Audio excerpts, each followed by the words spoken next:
আসসালামু আলাইকুম, কেমন আছেন সবাই? আজকে আমরা ইফেক্ট এবং অ্যাফেক্ট এই শব্দ দুটির ব্যবহার শিখব। কখন আমরা অ্যাফেক্ট ইউজ করব আর কখন ইফেক্ট ইউজ করব।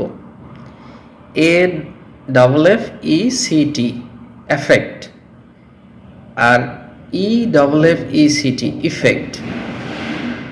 এ দিয়ে যেটা শুরু সেটা ভার্ব, এটা ভার্ব। যখন আমাদের ভার্ব ব্যবহার করার প্রয়োজন হবে তখন আমরা অ্যাফেক্ট ব্যবহার করব, প্রভাবিত করা।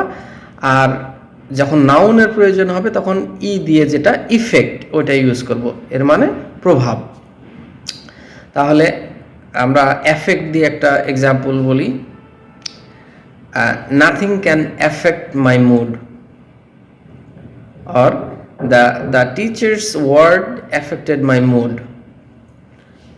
আর এখন ইফেক্ট দিয়ে যদি একটা সেন্টেন্স বলি তাহলে আমরা বলতে পারি his speech had a strong effect on me.